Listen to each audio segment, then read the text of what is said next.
Hey, habari. Kama ilivyokuwa kawaida yetu, leo ni siku nyingine tena, tunaendelea kumshukuru Mungu.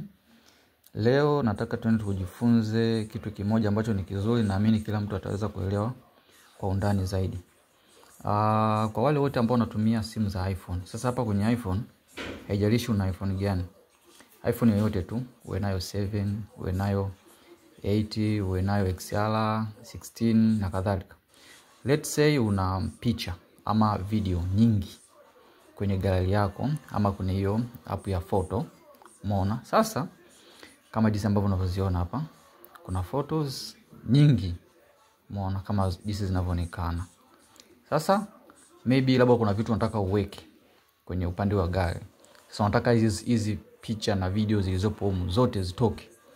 Umeona?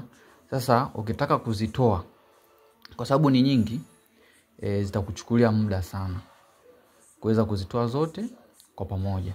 Sasa ni namna gani ambazo unaweza kufanya sasa uweze kuzifuta? Umeona? Au labda maybe unataka labda usifute picha au video zilizopo, maybe labda unataka kumtumia mtu kwa wakati mmoja. Sasa ni nyingi, unawezaje sasa kuziselect kwa pamoja na kuweza kuzituma au kuzifuta? Ukisema uenda kwa njia za kawaida, kwa mfano hapo ukija hapa juu hapa kuna select. Ukibonyeza select, maana yake sasa utaanza kugusa moja moja, kuzipa tiki zile ambazo unataka kuzituma ama kuzifuta. Umeona? Ukiona ukifanya hivi, umeona zote hizi. Umeona zote hizi nataka labda nizitume ama nizifute. Umeona? Sasa ukienda kwa hivi, maana yake unataka tena upande juu tena uanze tena uziselect. Umeona? Kwa maana yake zitakuchukulia muda mrefu sana. Sasa nafanyaje sasa niweze kuziselect kwa pamoja kwa haraka zaidi? Hicho ndicho ambacho nataka nikuelekeze. Kwa hiyo utakachokifanya ndio kama hizi ambazo zinaonekana. Kuja hapa kwenye select hapa. Ukishakuja kwenye select, unakuja mpaka chini hapa pale ambapo unapotaka kuanzia kuzi select. Labda nataka nianzie hapa. Sasa una slide kuanzia kushoto kwenda kulia, au unaweza kuanzia kulia kwenda kushoto. Ni wewe utakavyotaka. Mimi naanzia kushoto kwenda kulia. Uta slide hapa kushoto. Na slide mpaka hapa. Unacheki hapa zisha deselect. Baada hapo unapanda juu. Umeona zote jinsi ninavyodeselect, afu baada hapo una pause tu, una hold tu. Jinsi zinakuwa zinashuka. Umeona hapo zinashuka. Umeona? Unaona zote hizo zinashuka mpaka pale zitakapoisha zote hizo. Umeona?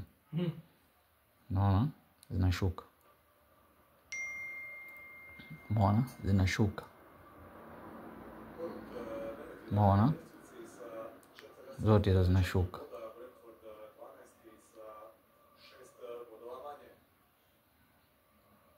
Umeona zote paka pale. Umeona zimeshaisha. Kwa sasa zikishaisha kama hivyo, kama labda maybe unataka sasa wewe unataka ufute, kwa hapo unaweza kuja hapa kwenye delete, ukadelete zote kwa umezifuta kwa pamoja. Labda unataka kuja kushare, unaweza kuja hapa ukagusa hapa ukashare huyo ambao labda unataka kumtumia, labda maybe kwa WhatsApp au kwa Facebook au kwa email, zote ukazituma kwa wakati mmoja. Umeona hapo? Kwa hiyo maana yake umeziselect kwa pamoja, lakini kwa muda mchache kuliko ile ya kuselect moja moja. Umeona? Kwa hiyo ndo namna rahisi ambayo unaweza kufanya jinsi ya kuweza kuselect picha nyingi au video nyingi kwa wakati mmoja na kuweza kuzifuta au kushare. Let's say labda kwa mfano nataka let's say labda nataka